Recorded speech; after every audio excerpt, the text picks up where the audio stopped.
So it's lovely to see a lot of known faces and some newer faces in this group today.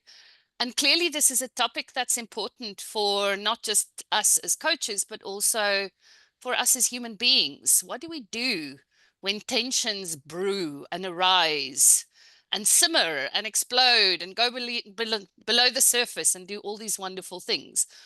And how can the Enneagram help us think about this? So that's our topic for today. Before we get started, I'm going to maybe just ask that we take a moment to all breathe together, just as a way of attuning to each other in this collective space. And what we'll do is we'll just do some coherent breathing. And what that entails is that our in and out breaths are for the same count. And we'll try it out at about 5 counts in and 5 counts out. And then I am just also going to ask those of you that are online for now, if you can just mute yourselves until you have questions to ask, just so that, yeah, we're not hearing everyone typing and breathing, but we can do this together. So I will lead us on the count. So just naturally breathe out so we can start together and just breathe in. 2, 3, 4, 5, and out. 2, 3, 4, 5. Allow it in. 2, 3, 4, 5. Let go. 2, 3, 4, 5. Open to the breath. 2, 3, 4, 5. Release. 2, 3, 4, 5. In and out. And one last breath together in. And just release. So thank you. Thank you for attuning with me in this space. So what we'll do is I'm going to just share a little bit of the plan we have for today, share a little bit of content before we get into our first breakout. We're going to have 2 different breakouts over the course of the session. And the plan for today is to start off by just setting the scene by looking at what Enneagram dynamics may be in play when there is tension that arises. And then we're going to particularly look at some lessons from family systems therapy and tune into this idea of the identified patient and how that plays out within the context of the Enneagram, and what some of the techniques are in family therapy to work at a systemic level rather than having an identified patient, and how we can apply that also then into the coaching space. We're going to tune into some principles from organization relationship systems coaching, or ORSC, for those of you that are trained in that. And then we're going to look at working with the lines to understand the tensions as they arise and how we can reframe that. We're going to look at other forms of pattern reading and bring it all together with some cool resources that you may want to explore. So that's the big idea for today. I think maybe what we can do is just to start off as a way of connecting beyond the breath. If you can, in the chat box, just type where in the world you're dialing in from. And if you want to share anything about your interest in the topic, you can just very briefly in the chat box, so we get a sense of who's here together. And then as we do that, Charisse, if you can please keep letting people in that are joining late, that would be great. So let's see who's here. It's a sunny day in Cape Town. Yay. All of us who've been complaining and in supervision about the bad weather in Cape Town, we have nothing to complain about. Alison from Richmond, welcome here. And then Robin from Richmond. Jessica's here from Belito. Lakshmi, hey, it's lovely to see you, Lakshmi, from India. We've got we've got Karine from Motek in the Swiss Alps. That's a beautiful place. I've been there with Karine. That's wonderful. Montana in the US, New Bern, San Francisco. That's early. Thanks for being here, Vicky. So people from all over the world here. Yeah, so keep seeing what's in there. And I see the wonderful David is in the room as well. So David, it's wonderful to see you. Hopefully, that inspires people to come to your session on the 30th, our conversation as well. So let's jump into today's session in a bit more depth. So firstly, I think just two orientating quotes. The first is, when dealing with people, remember, you're not dealing with creatures of logic, but creatures of emotion.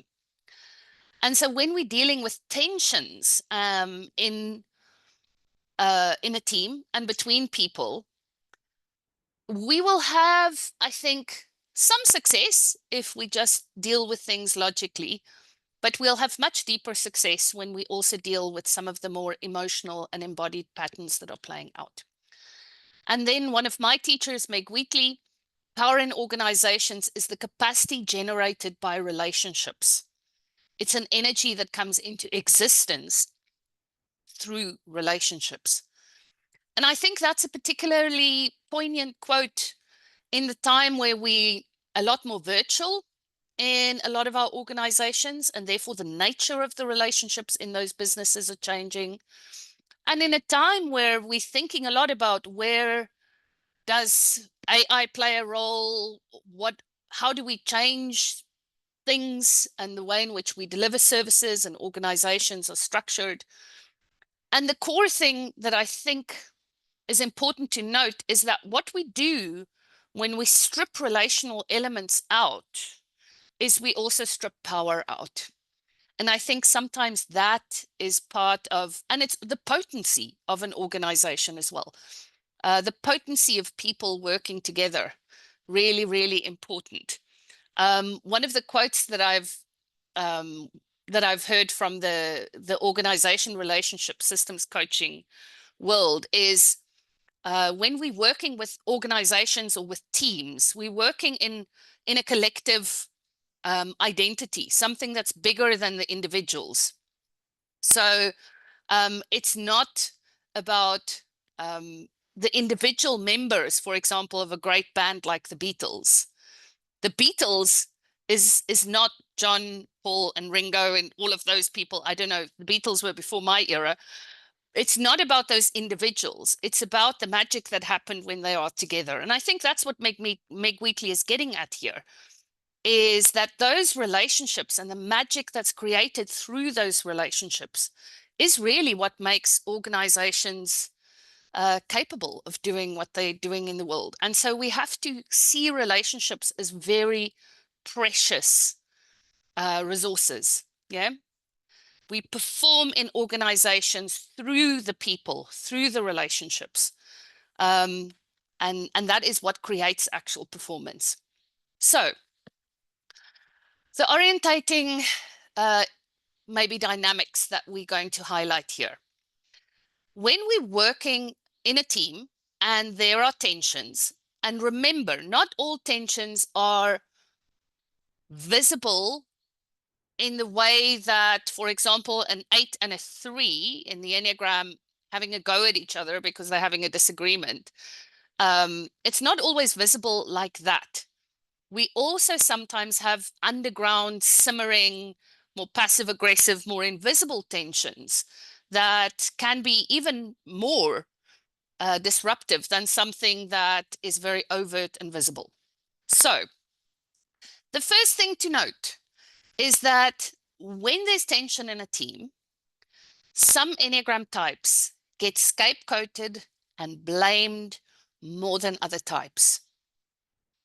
And so a very nice way to think about that is that when there's a lot of shit around, it's more likely to land on some people than on others.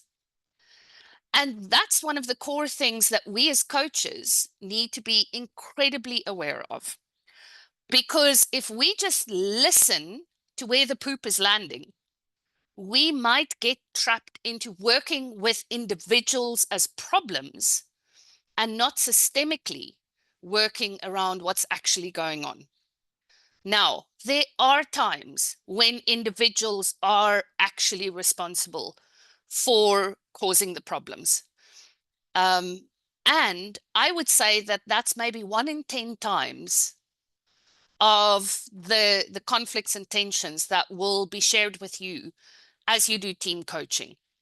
And that is, for example, when we are working with a narcissistic leader, when we're working with someone who is inherently not fitting into the role and the expectations and the competencies required to fulfill a role. But some of the other tensions that are there that where someone gets pointed at does not belong, the blame does not belong on that individual by themselves. It's more systemic.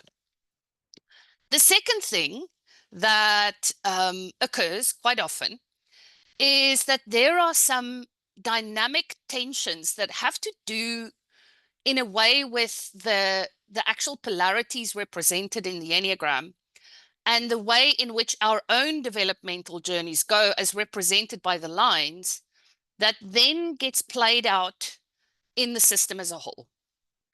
To give you an example, I would be a rich woman if I got paid every time a team said that the sevens and the ones really struggle with each other.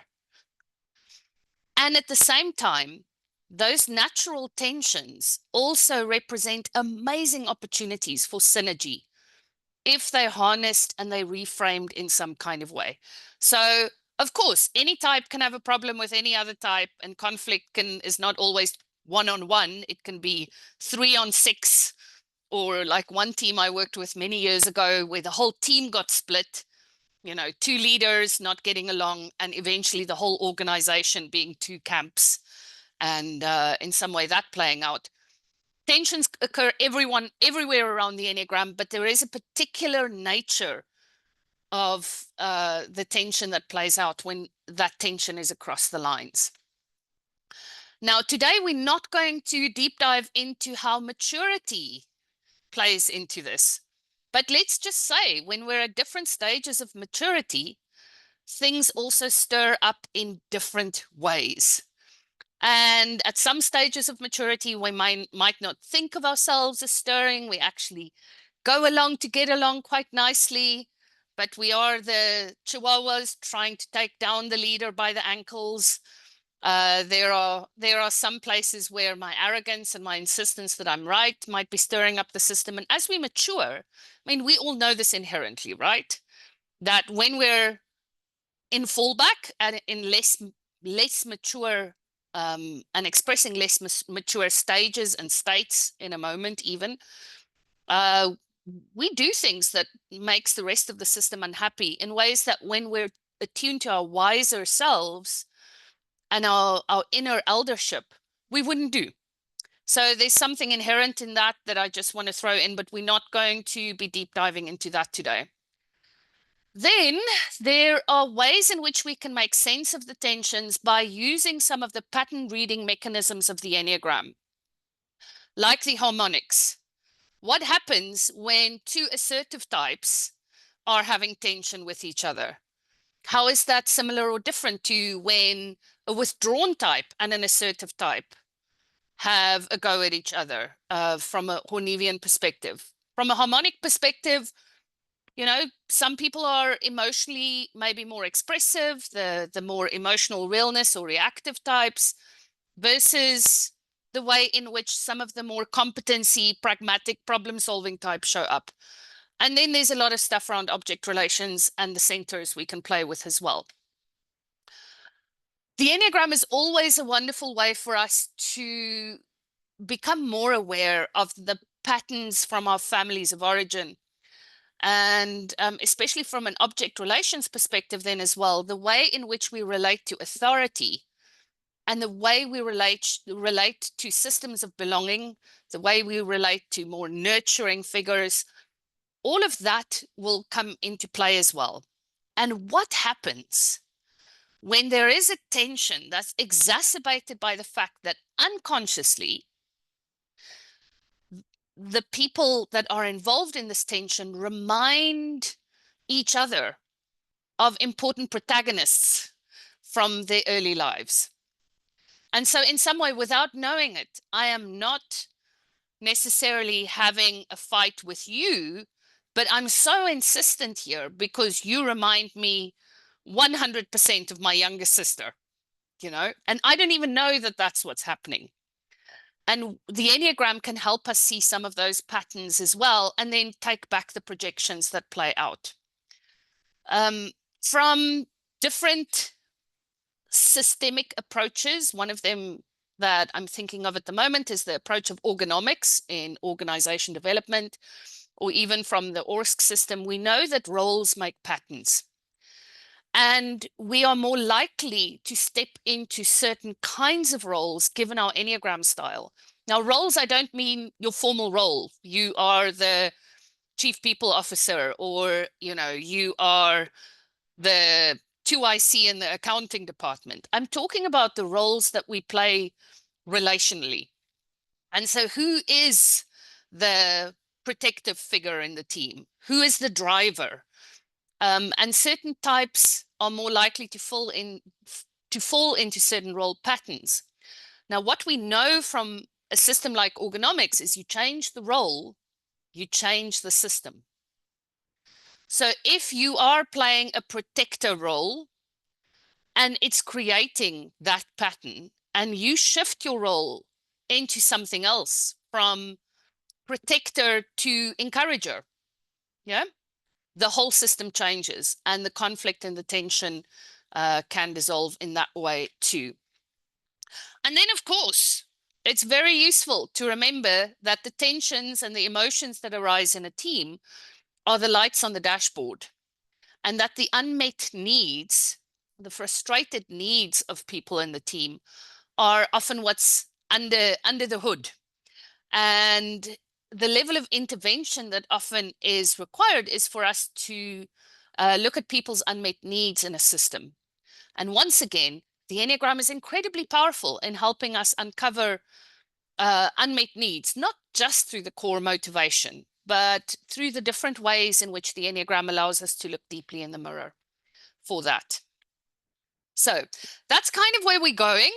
If that's very different from where you were hoping we'd go, feel free to choose how you spend your time. What's the beautiful saying that our colleague Simon always has? Pain is inevitable, but misery is optional. So you know where we're going, so opt out if this is going to be miserable for you. So Charisse, if you can set up some breakout groups with people of about roughly four people in a room, and I want all of you to play a little guessing game. So in the supervision invite, we asked people to name some of the common tensions that they encounter in the work that they do in teams or in family systems, for those of you that are from more of a therapeutic background.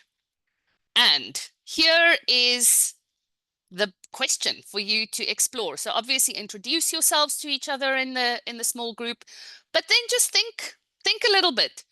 Which Enneagram styles do you think were mentioned most in how people replied to that question that we posed with the invite? So what do you think the poll said? Which Enneagram types do we struggle with? Which tensions occur? And we'll just make this a 10-minute breakout, and then we'll come back from there to dive even deeper. So have fun with it, meet some new people. The rooms are open. Coming back. We'll just wait for everyone to come back, and then we'll get some thoughts going in the chat box. So just to see where things are at.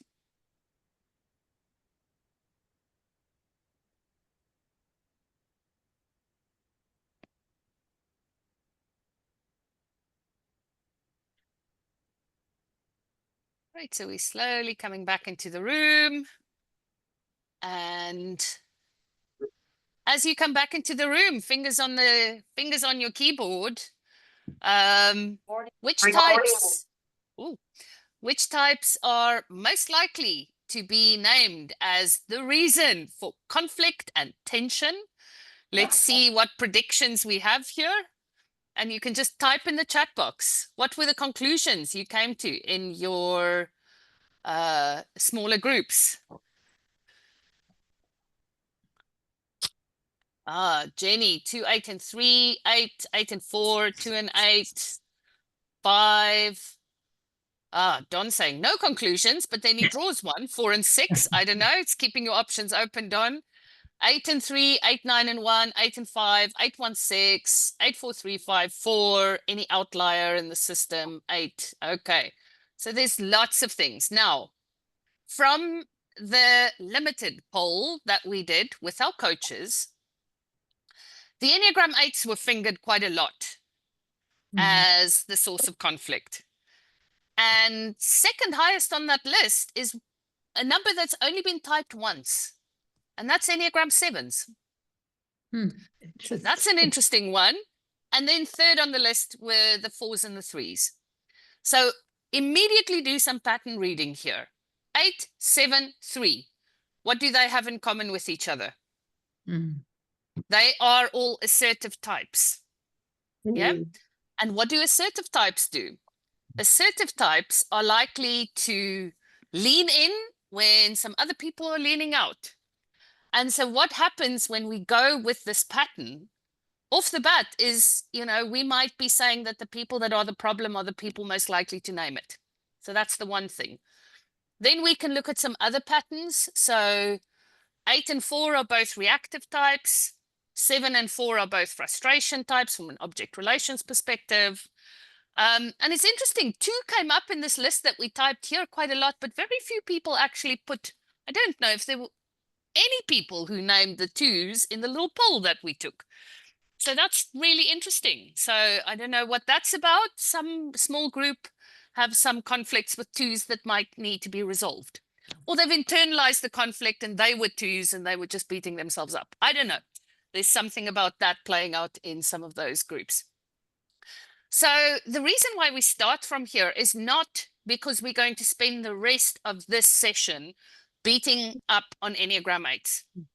It's because we're going to use this as a way of understanding how the phenomenon of the identified patient or the scapegoat plays out. And let's just look at some of the cool stuff that we can learn from family systems therapy in this regard. So in family systems or family therapy, the identified patient is the symptom bearer in the family system and often the reason why the family comes to therapy. So there's the story goes, there's someone who's causing trouble or someone with some mental health challenges or someone with an eating disorder, whatever it is. And as a family, we get told we have to come in, or someone with an addiction. We are all coming into the therapy process, and we think we're coming in to help fix this person. And guess what happens in family therapy? We realize that it's the system that needs to change its patterns. And often that is incredibly useful in then alleviating some of the challenges that the identified patient is experiencing. So you can see them as a symptom bearer, the person who's kind of in some way holding the emotional load of the family system or acting out as a result of what's happening in that system. And if we go along with this, just play with me for a moment, then we'd hear what's just played out in our chat box, which is Enneagram 8s are really problematic in teams. And what will we do? We will go in and we think that what we need to do is the 8 needs to change or the 8 needs to be shipped out.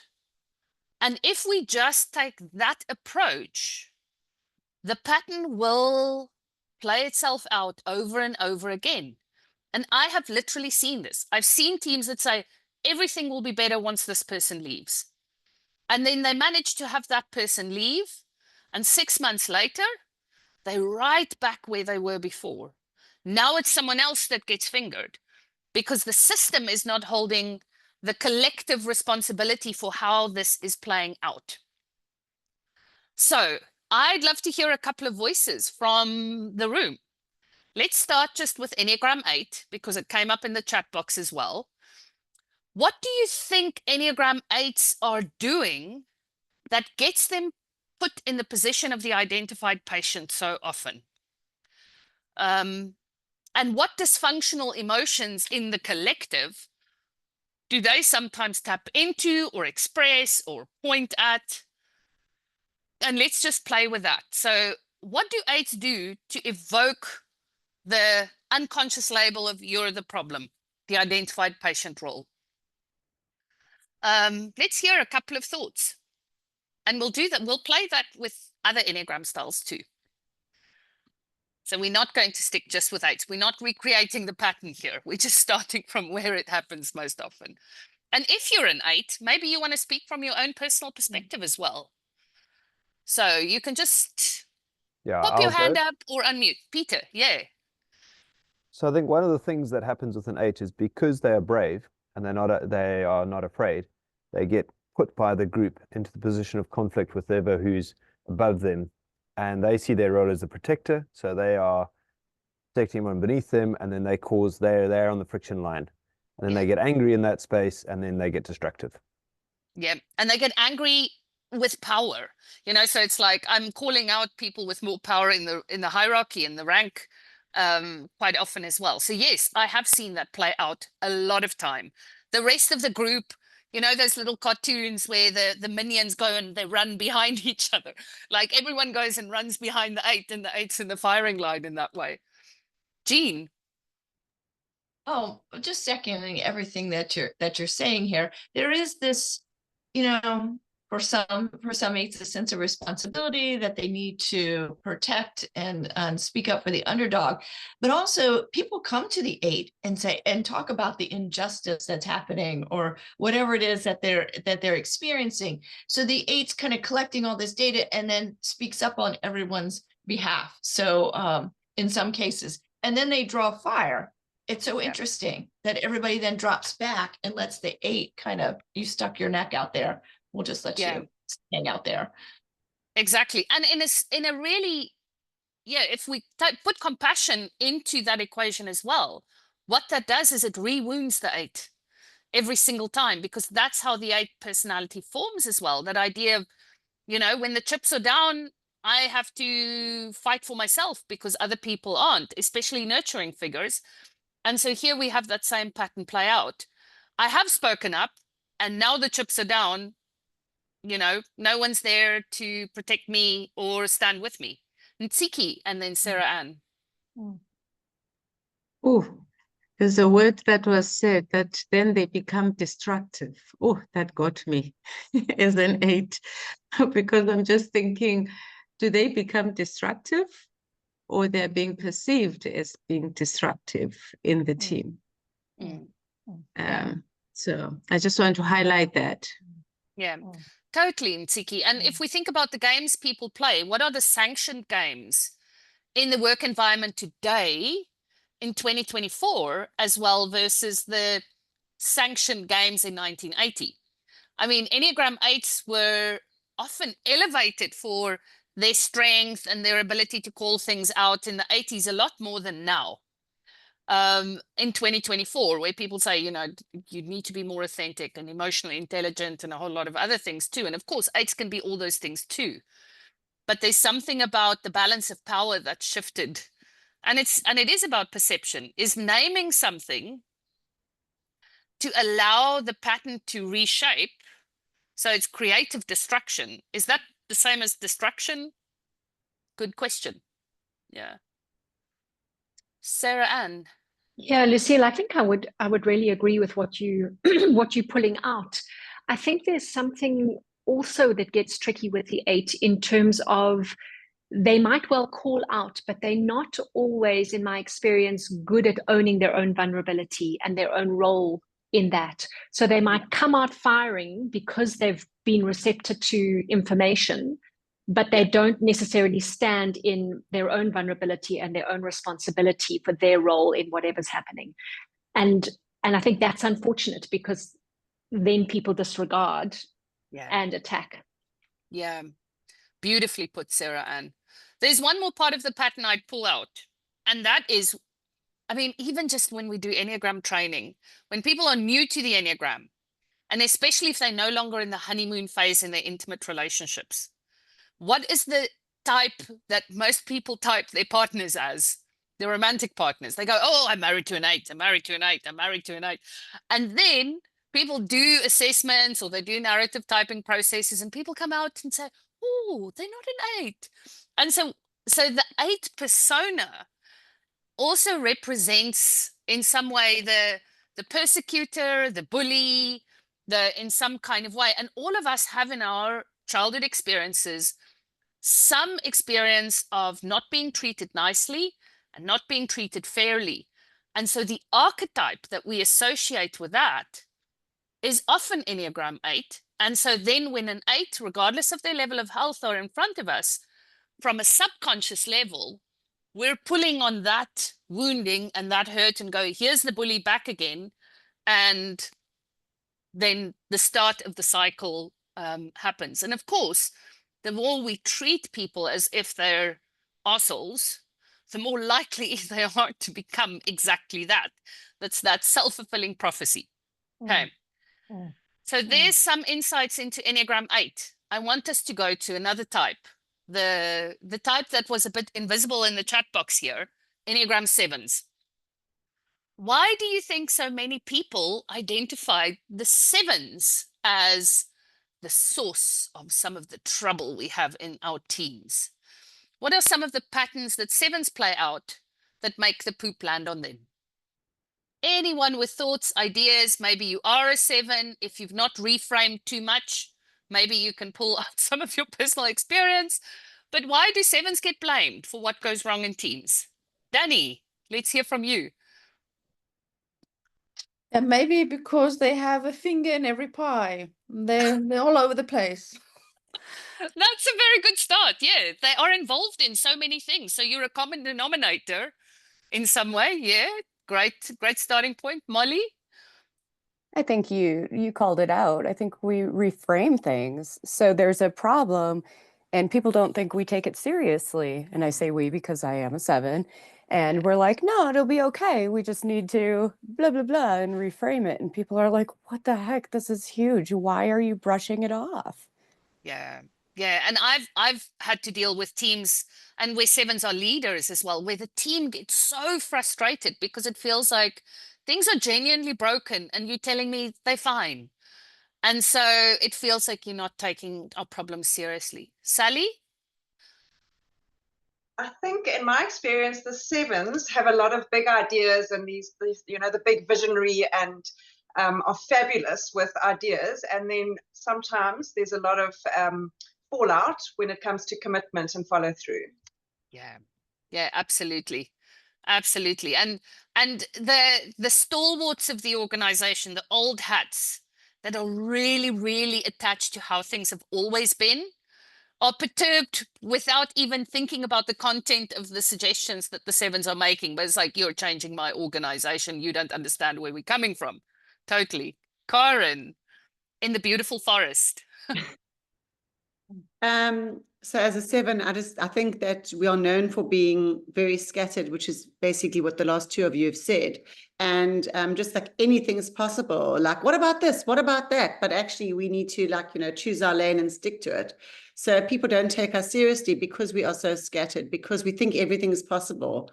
So we almost like some sort of brushed off as like, they're not really serious. Like they're too fun loving. They just want to have fun. They're just too spontaneous. Yeah. And to deepen that, and they start things and then they leave it to the rest of us to in some way finish, I think, as Sally said. Karen, and then we're going to move on to another type. Yeah, so if I can just add to the ideas thing, I'm working with a team at the moment where there is a lot of 7 in the senior leadership team, and then there's a project team.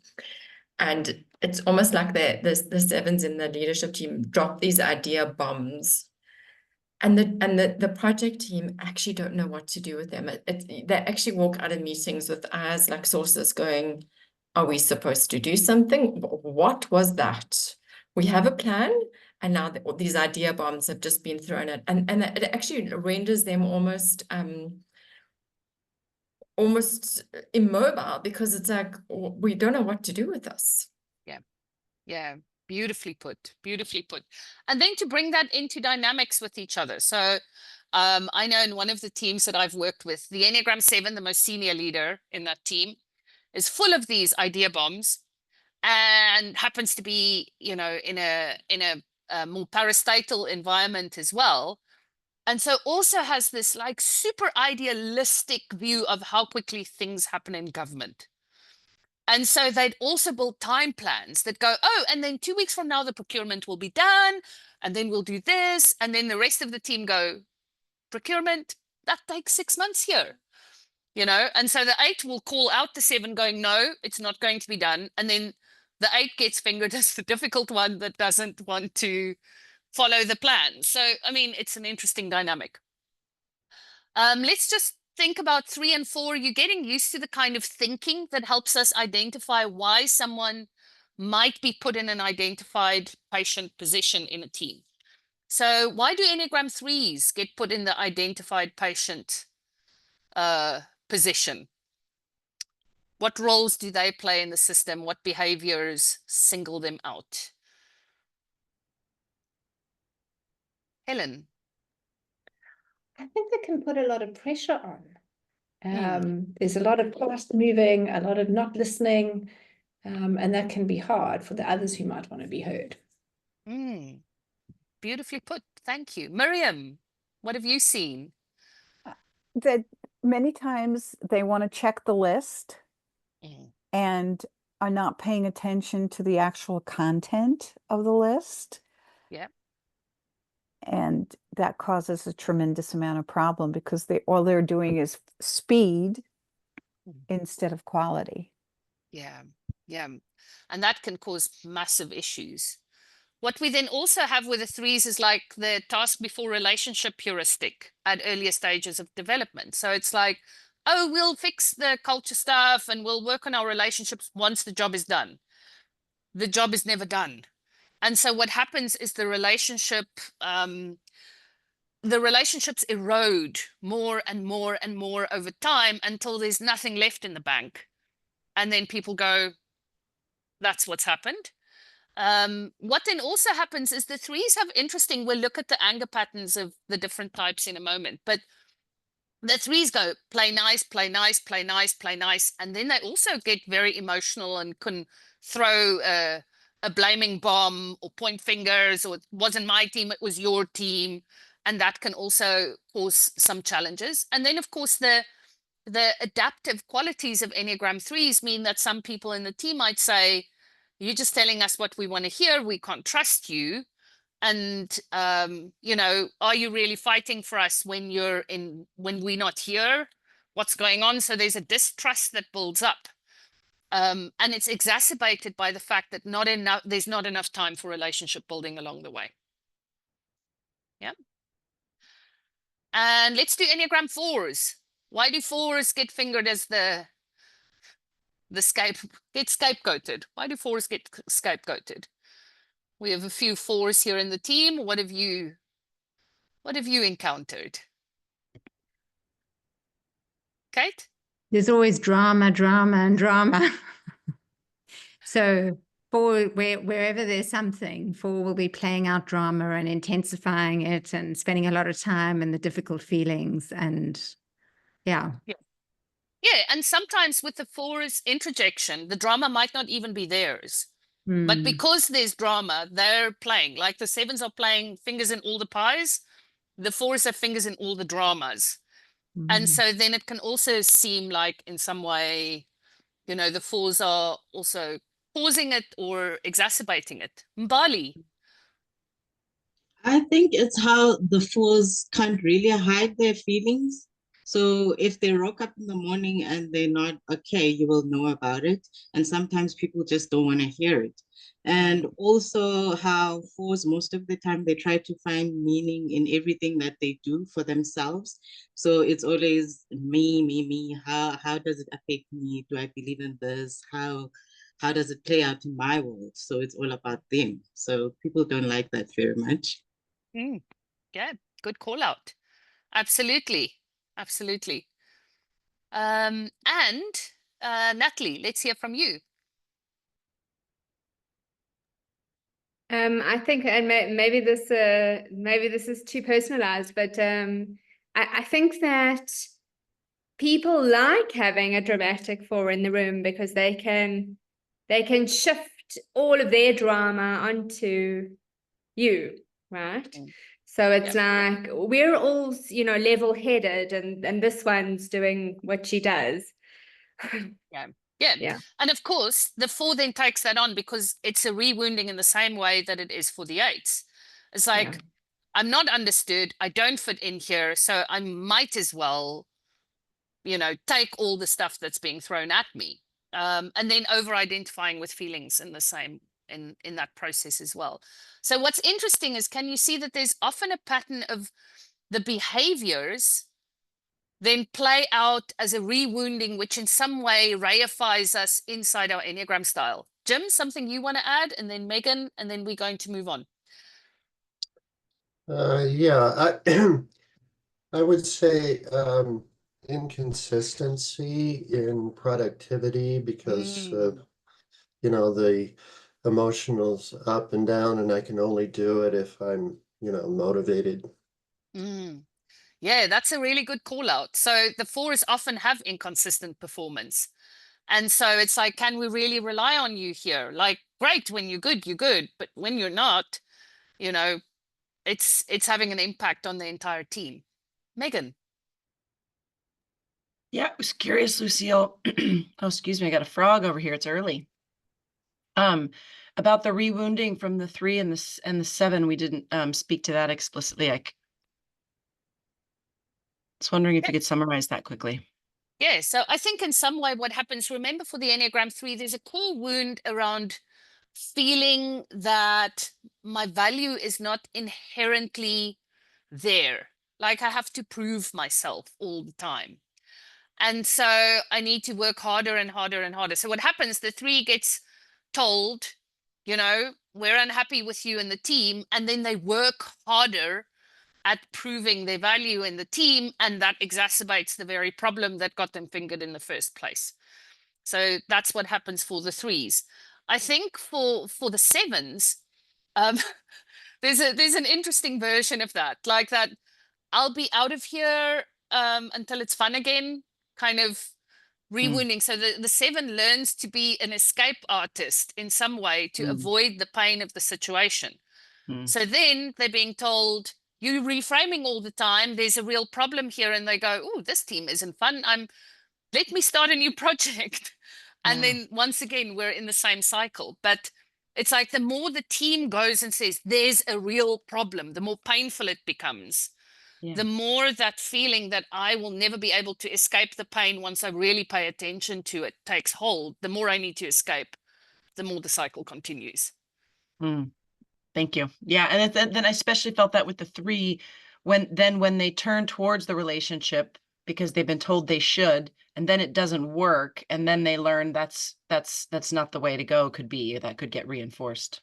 Yeah, but then it's like I'm turning towards the relationship. It's another task on my task list. So I'm doing the relationship. I'm not relating. And so then people go, can I trust this? Can I trust this? And so that same cycle plays out. And then I did what I was supposed to do, and it still didn't work. Yeah, I had the meeting. I had a coffee chat with him, and it's changed nothing. It just wasted an hour, So it's like that kind of feeling. Now, we can do the same with all the Enneagram styles, because there is a point in time, given if we think about that idea of the system as having a personality. Someone, I think in the chat box said, the outliers in the system often get fingered as the problem children. And so if we've got a very 2-ish system, then often the 3s and the 8s will get scapegoated quickly. But if we have a very 3 or 8-ish system, we might have the 5s or the 2s or the 9s. So I've seen a lot of like 8-3 systems that want to scapegoat the 9s. You know, they're just not productive enough. They're too slow out of the blocks. They're holding us back. They're lazy, whatever the story is. So the dominant personality of the system is one of the things that creates the outliers, that then creates the identified patients. Yeah. So that's our first way of thinking about it. Now, I want to get us back into just thinking about a couple of things in relation to this. And the question you can ask yourself quietly is the bottom question on the slide.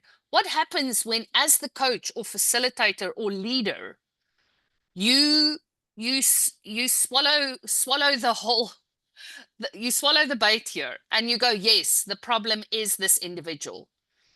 So it kind of raises the question that in organization relationship systems coaching we work with is, who is your client?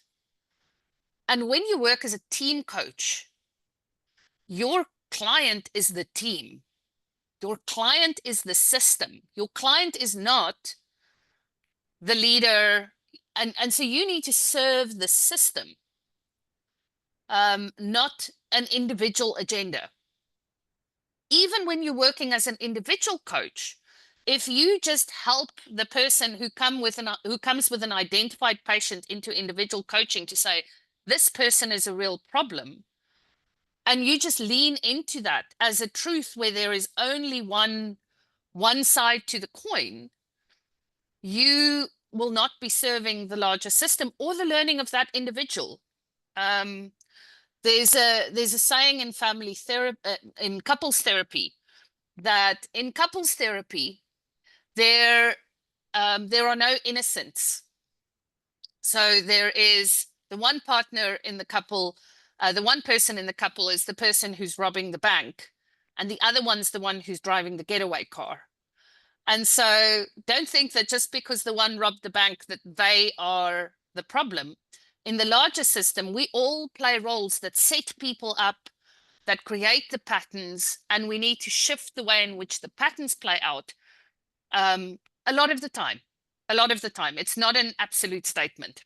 So diving deeper into this, this is a lovely piece of work from David Daniels, who was an amazing Enneagram teacher in the narrative tradition, and a really kind human being to those of us who knew him in the Enneagram community, and a great dancer at the IA conferences always.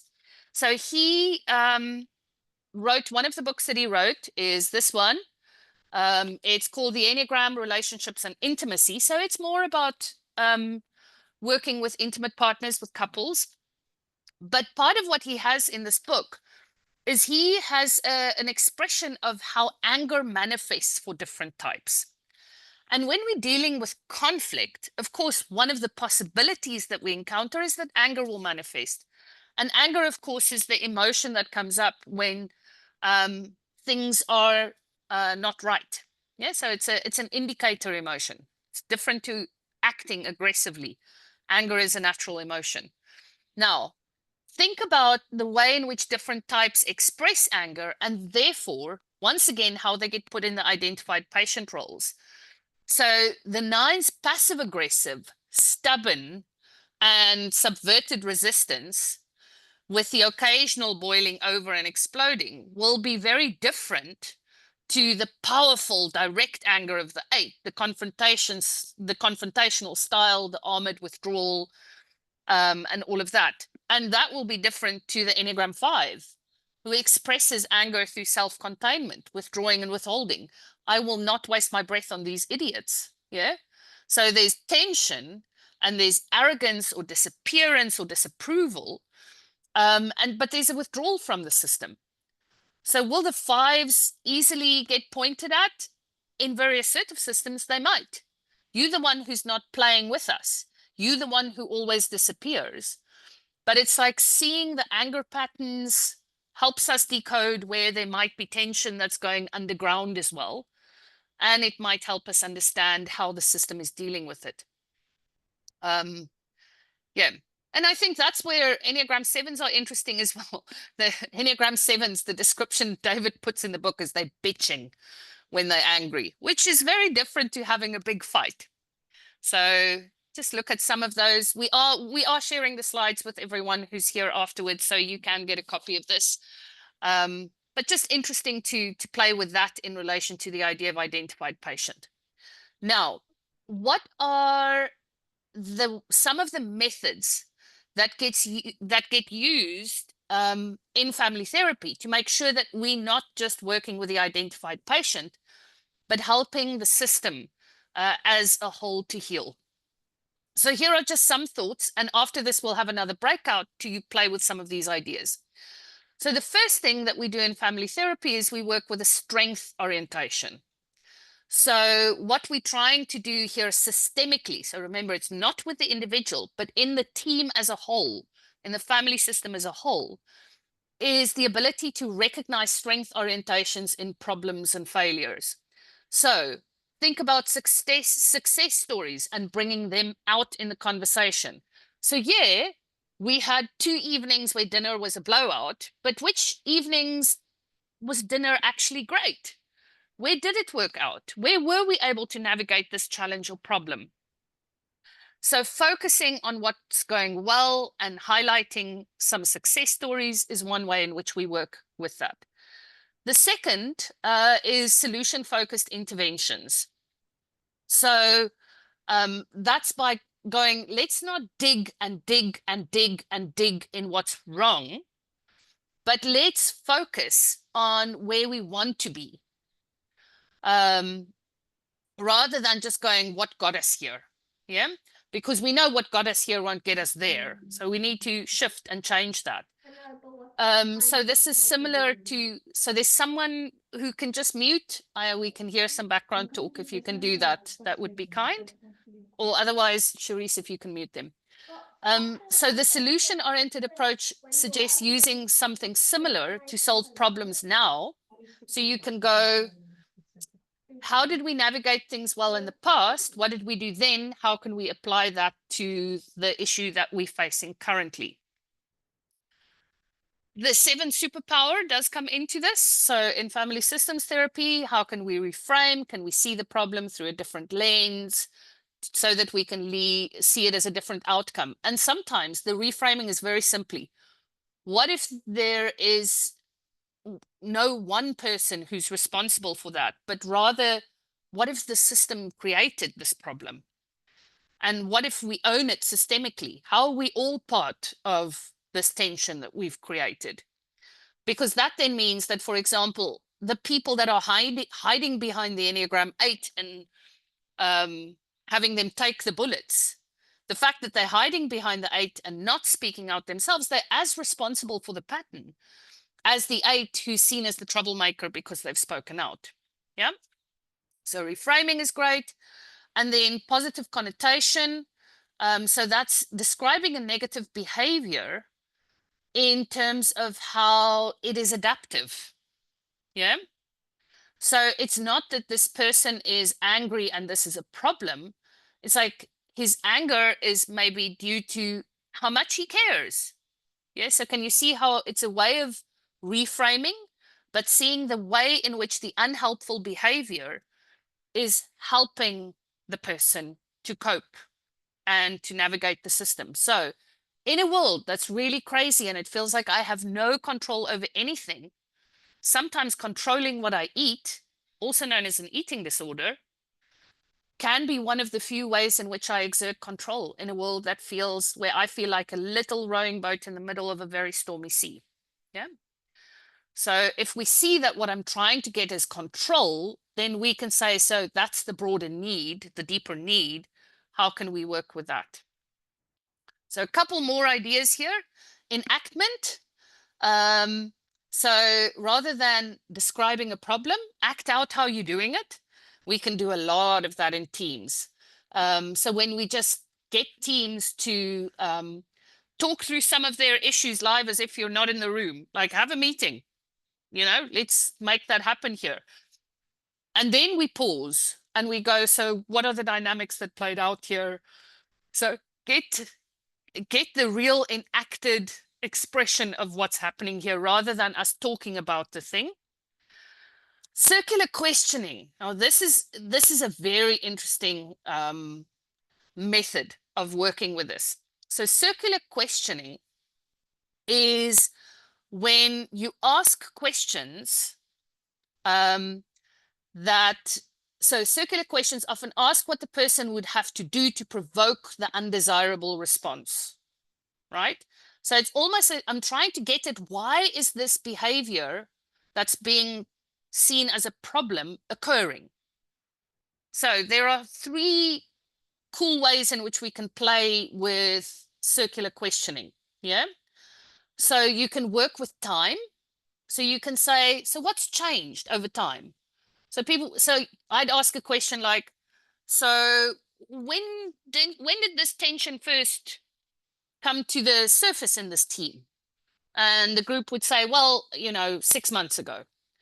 And then you can ask, so what was different 6 months ago to now? So in playing with time, we can understand the causes behind the not so helpful behavior. We can look deeper into the engine and not just be fixated on the behaviors on the dashboard. Then in family therapy, we can also use triadic questions. So you can ask a child, so what does your father do when your mother cries? In the same way, you can do that in teams. So you can ask a question like, so how does the leader behave when, the team are not reaching their goals? So you kind of use the triad as a method of going deeper. And then mind reading. And so just pretend that a scenario plays out and go, so, oh, if that plays out, how do you think they'd react? And so in that way, we're getting deeper and deeper into the systemic patterns.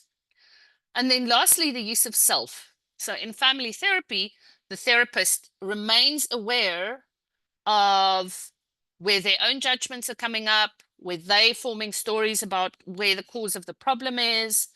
And sometimes that means we may need to dig deep to go beyond what's occurring here. Now, the same thing happens for us as coaches as well. If you were deeply traumatized by an Enneagram 2 in your family of origin, and you're working in a team where the 2 is the identified patient, can you see what's going to play out there? You might you might fall for that even more. So there's like a digging deep that happens that allows us to stay focused on the system rather than the individual. So what we're going to do is we're going to have another breakout, and Charisse will pop us into groups of 3. So you'll be with some different people. And I want you to think about maybe some tensions that are live in a team that you're working with, or maybe that an individual person in coaching has brought to you that relates to the broader organizational system. And just ask yourself, how can some of these ideas from family therapy inform how you work with the tensions in the team? And to help you, I am also going to just pop those last 2 slides as a handout in the chat box. So you have them as a reference if you want to refer back. I know not everyone makes notes in the same way, so you can download that from the chat box before you go into your breakout. And yeah, we'll just spend 15 minutes in the breakout learning from each other. How can we use some of these ideas from family therapy, the identified patient, etc., in the way in which we work with teams, and bring some live examples in. See you back here in 15 minutes. And the rooms are opening. Thank you.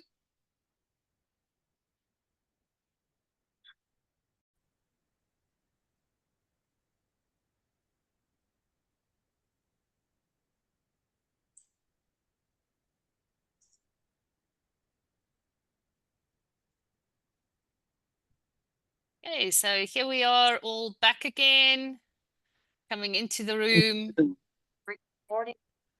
It's that rude yanking back into the main room when you're mid-sentence. Apologies for that. some whiplash. So let's just hear from 2 or 3 people. How does this help you think about what happens in teams? How can we use some of the stuff from family therapy, family systems therapy in our coaching with teams? Obviously, noting that we have a very different mandate and we're not therapists, we're coaches, unless you are a therapist. There are a couple of you in the room as well. But yeah, what are some of the ideas you have around how this can be useful for the teams that you're working in?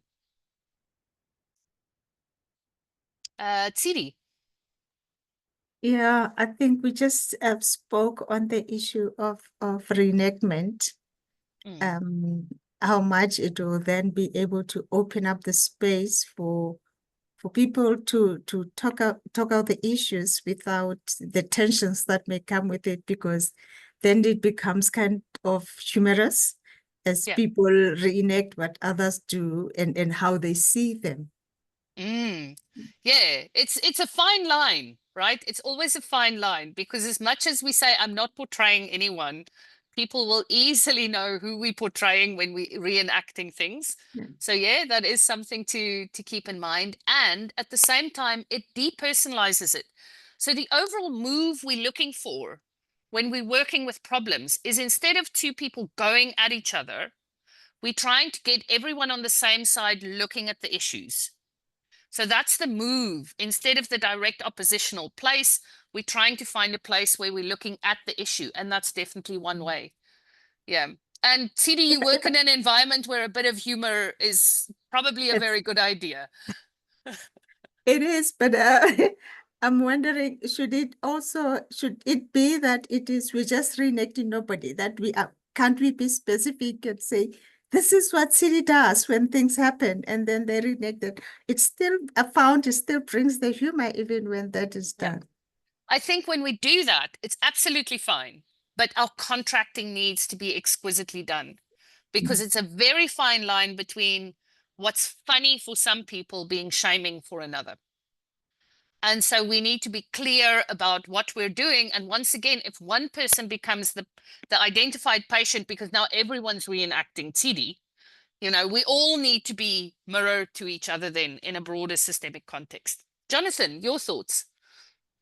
Well, we were having I thought, a really interesting discussion at the end about, so what I had proposed is, before we get to any of this, there's a general framework of not assuming that there is an identified patient, even if people think there is or say there is. So coming in with, I said, some potential skepticism about what's really going on in the system. But we were having a discussion about, is that accurate or not? Because how does that fit with believing that the team actually knows what the problem is? And has the answers? And so we were starting to unpack that. Yeah.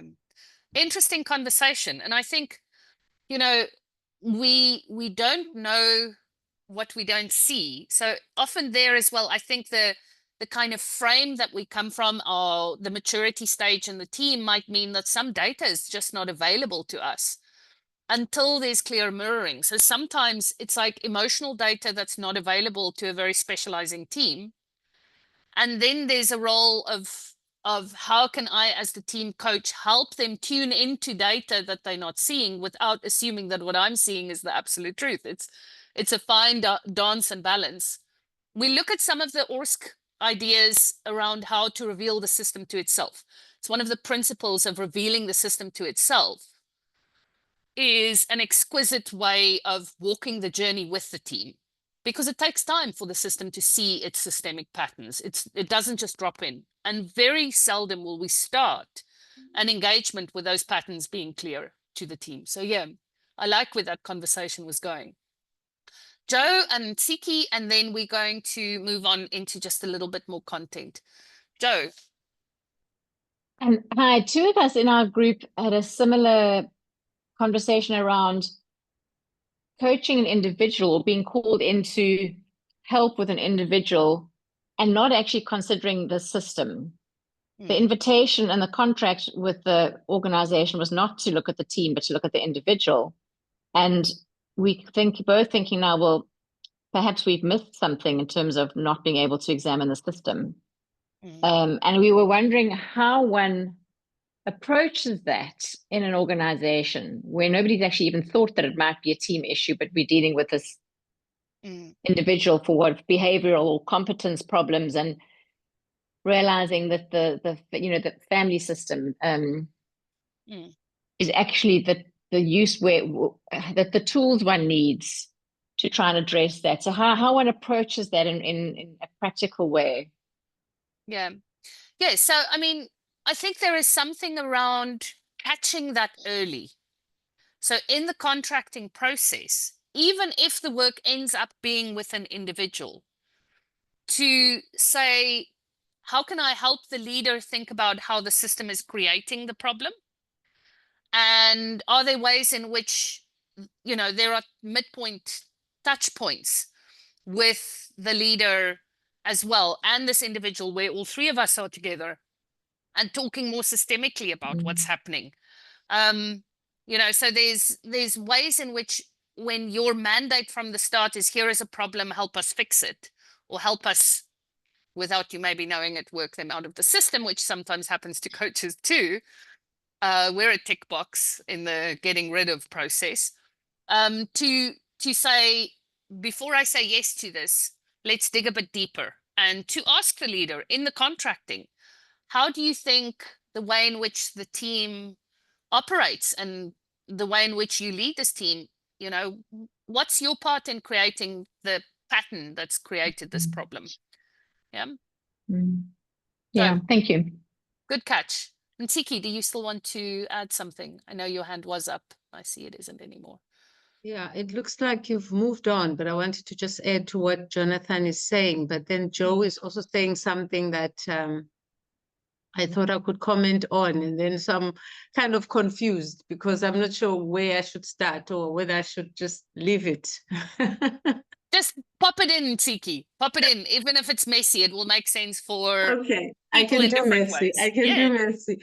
So I'll start maybe let me add to what you are talking about now. I think, Joe, when you were talking about what you are bringing up, it reminded me of a case or that I worked on, where I was called in to mediate or to try and coach a relationship between two peers that were in conflict. And what then happened was that we got to a point where it felt like there wasn't a conflict between the two of them. But when we started the coaching, it felt that the conflict was very strong. But as we were coaching, it just ended. It just like evaporated. And I remember standing in the room, the three of us, and I was just thinking, what are we actually coaching in this room? And it actually felt like there was the conflict wasn't in the room. And just what Lucille was talking about, just mirroring and just revealing the system to itself, the two individuals then said, actually the conflict is not between the two of us. The conflict is sitting out there. So from there, then I started working. I gave the feedback to the leader of the team, and then I ended up working with the team, because that's where the conflict was. So it was almost those two individuals were actually scapegoated by the team. So sometimes we have to do a bit of educating and just showing the system in terms of what's happening. So that's what I was thinking about.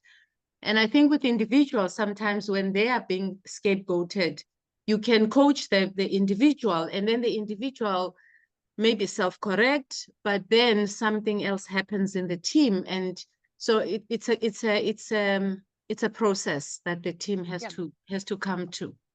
Yeah. And even if we're coaching the individual, if we can coach them to play a different role in the system changes. So that individual work is not always useless. It can be very meaningful. But the caution for us as coaches is not to coach them as an identified patient, but to still coach them in relation to the system. And Really, it's like it's a funny thing. If we change the role someone plays when they show up in certain circumstances in the team, the entire system changes. There's some beautiful things from ecological thinking around this. It's like the reintroducing wolves into the Yellowstone Park changes the behavior of beavers. You know, it's like, and it's only the wolves that got changed. It's like, so there's wonderful thoughts from ecological thinking that helps us understand that idea. So I want to share a couple more thoughts. We're coming towards the end of our session, and there's a lot we can still think about. So just this idea from organization relationship systems coaching, the principles of relationship systems interventions. So when you're working within a team, your client is the team, your client is the system or this third entity. It's the Beatles. It's not John and Paul having a go at each other. It's the Beatles, right? So your relationship, your primary client is what serves the system, what serves the team. And so the principles of the interventions we play out there is to know that the system is always in a state of emergence. It's always changing.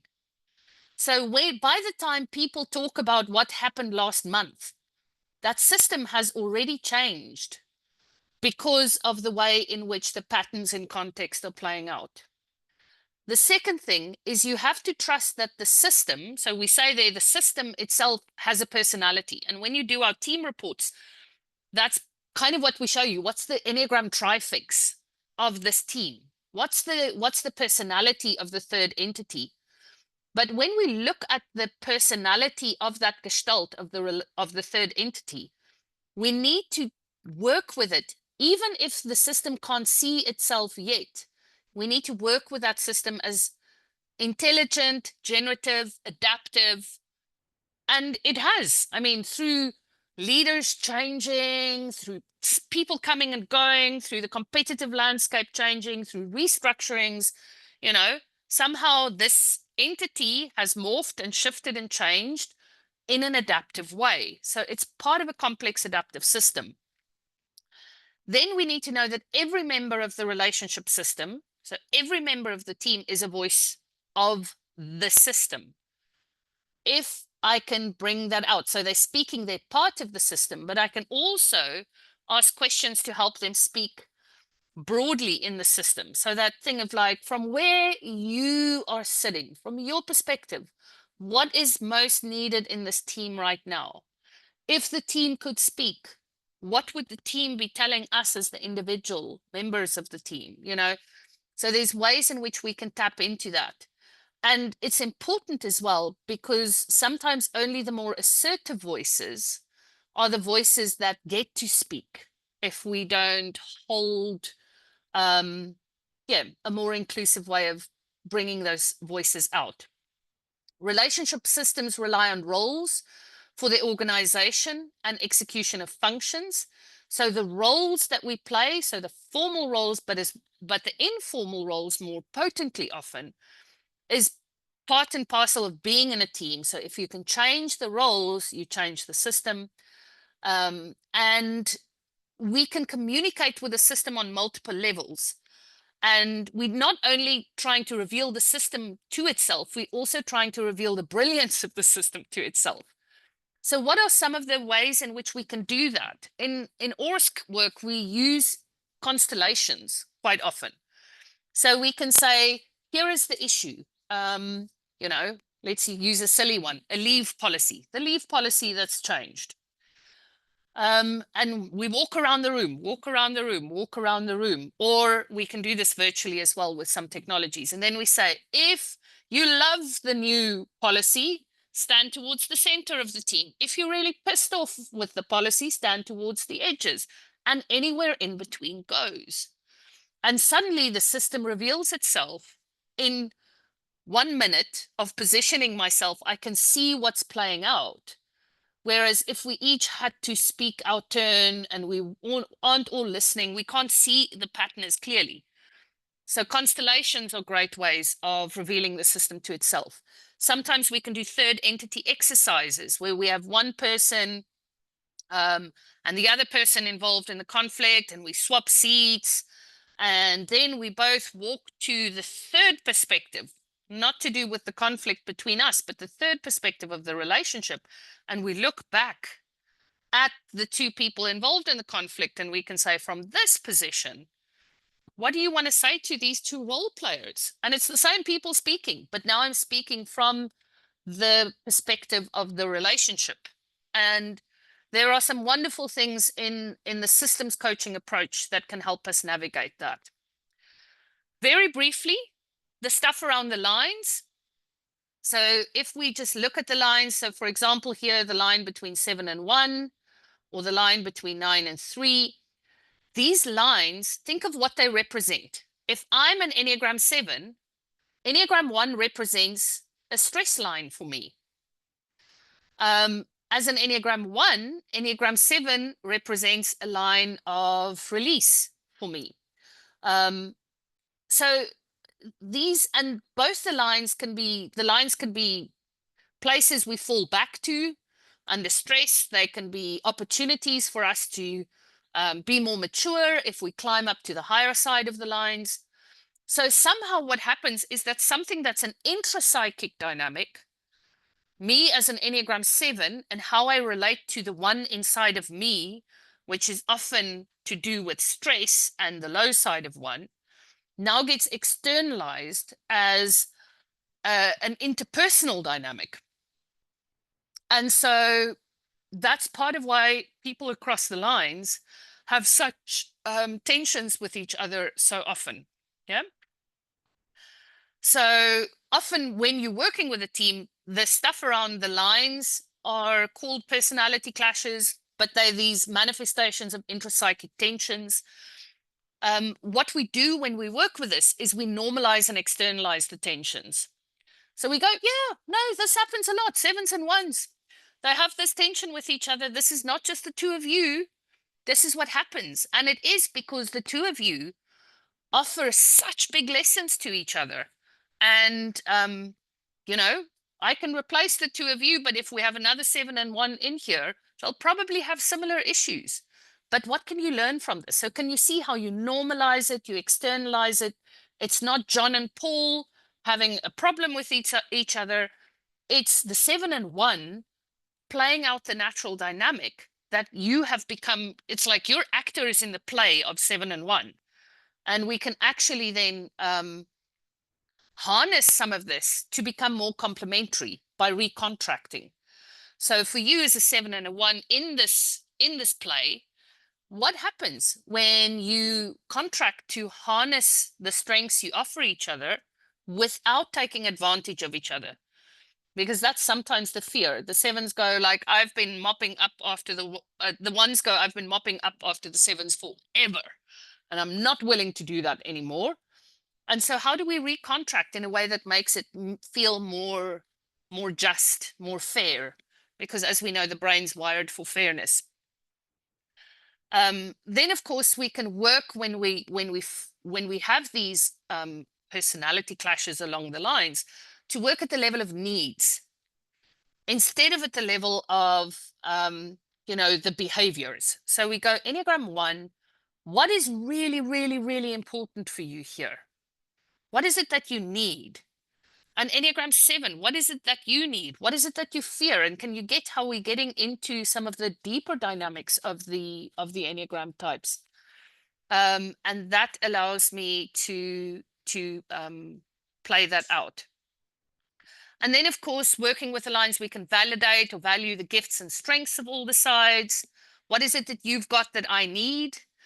And it's always, if we're going to get into the place where we play nicely together, we all need to adapt.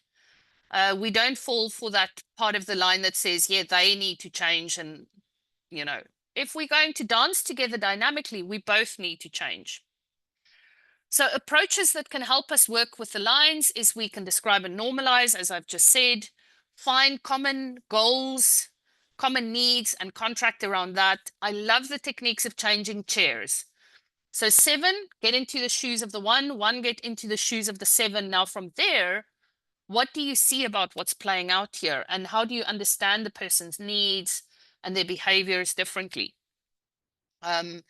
If the 7 is also always playing the role of relieving the pressure in the team by making a joke, they're the joker in the team.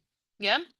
Change the role. What if you let go the role of the joker and consciously take on another role? How can that shift the entire system? And then I love the work that we do when we do narrative panels, when we do deep dives in the Enneagram, where the 7s and the 1s tell their stories and people find compassion and care and understanding in terms of where this all comes from. And I love what Etzko Skaitema says. He's always like, we think that the way in which we get to performance is by pushing performance. We get performance through people. So people create performance.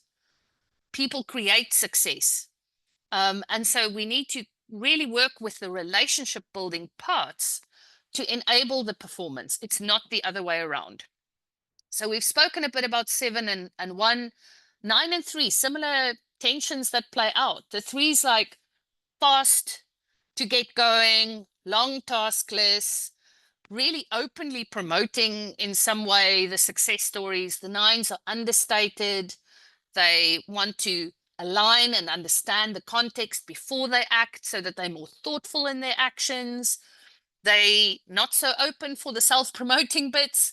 In fact, it makes them feel deeply uncomfortable. And so the tension that plays out is the 3 goes, 9, you're slow, you're holding me back, you're not doing the PR for the team enough, you're asking too many questions, it's not working. And the 9 looks at the 3 and they say, well, you're moving so fast that we don't even know if we're doing the right thing. We're not listening, we're not aligning, we're out of sync with each other. And what we do here is we go, this is just a 9 and 3 story. This is not the 2 people. Here, it's the 9 and 3 story. So what is it that we both want to need? How do we align around that? 9, get into the 3's seat. 3, get into the 9 seat. How do you understand what's happening from that perspective? Get them to take on different roles in the broader system and help them understand each other's stories so that they can find compassion and care for each other. So those are some of the ideas that we've got here. I just want to share last things, what I'll put in the pack for you. Some of the typical roles that Enneagram types play. 9's often mediators, 8's often protectors. That's already been named. But, you know, what's the broader needs? Often the 8 wants power. And they notice the things that need their control or assertiveness. The 7's notice what's possible. And so if we can play with the strengths of these different types and bring that to the 4, that's really wonderful. So this is also, it's a page from the Daniels and Dion book that I put in there for you. We've spoken a bit about constellation methodologies. I'm not going to deep dive more into harmonics or Nevians and object relations, but just for a moment, at a basic level, we know that 8, 9, and 1, so we all need autonomy, connection, and safety. Those are universal human needs. But 8s, 9s, and 1s often optimize for autonomy. 2s, 3s, and 4s in different ways optimize for connection. And 5, 6, and 7 often optimize for safety. And so, and they have different strategies. I mean, the 3's way of optimizing for connection is very different to the 2 or the 4. But sometimes if we're working with clients and they're stuck on what do we really need here, or what's causing the tension, check in on autonomy, connection, and safety. Autonomy, relationship, and safety, if you want to put that in a different way. And that will often unlock. And there are some great ways in which you can also use things from nonviolent communication, needs lists, etc., to help people tap into that. Megan, your question. Yeah, there was somebody asking about a name that you mentioned, Lucille. I don't have it, but there was something you just said that really gave me an insight of in the lines and where we're going, and that we're going to the high side of that type. that in that friction, like you were saying with the 7 to the 1 and the 9 to 3, that there's a way there can be this embodied sense of understanding what that means from the relational dynamic. Yes. That feels really exciting. That goes beyond what we read in the text or what we experience in ourselves, because it would be sort of a bit blind to us in a way. But when we can learn that in the relational dynamic, feels like such an embodied potential. Yeah, totally. I think, Jonathan, you were wanting to know the name of something that I mentioned, and I don't know what that was, but in connection with, and I can try It again. was a quote you just gave a couple of minutes ago about, I think, the power of people on teams. It sounded like Oh, it was or Itzko Skaitema. He's an organization development and leadership practitioner, and he has a weird name. So I am putting it in the chat box. His model is called Care and Growth. So really, really interesting. Vicky, you had a question? No, I did not. Thank Oh. you. I finally raised my hand. Thanks. Great. So closing us off. That thing of sometimes we're not having the conflict with the person in the room, but the person from my childhood. I love this quote from Carl Jung. We must bear in mind that we do not make projections, rather they happen to us. So this arises from the subconscious, and it's not necessarily something that's consciously happening. So when you get the sense as a coach that there's more at stake than what's in the present time, that in some way this is an overreaction to something, and therefore it might be because the person my client is in conflict with, there's a childhood pattern that's being projected on them. I love this kind of way of working with this. You just say, once you notice that you're triggered, give me 5 words that describe the person or the situation, 5 words that describe how I am feeling in my, about what's playing out here. And then you just ask, you've got these 10 words. When you look at these 10 words, who or what situation does this remind you of? And what's the difference between that earlier person or experience and this one? Yeah. And it's not always childhood. It's sometimes my first boss or whatever it is. But it's interesting to just play with very simple ways of helping us bring those projections into our conscious minds. And then from ergonomics, I've said this a couple of times, change the role, you change the system. Joan Lurie is the person who works on the role changes. So in summary, what we're trying to do is we're trying to get from you versus me to you and me versus the problem. That's the overall move we're trying to get to.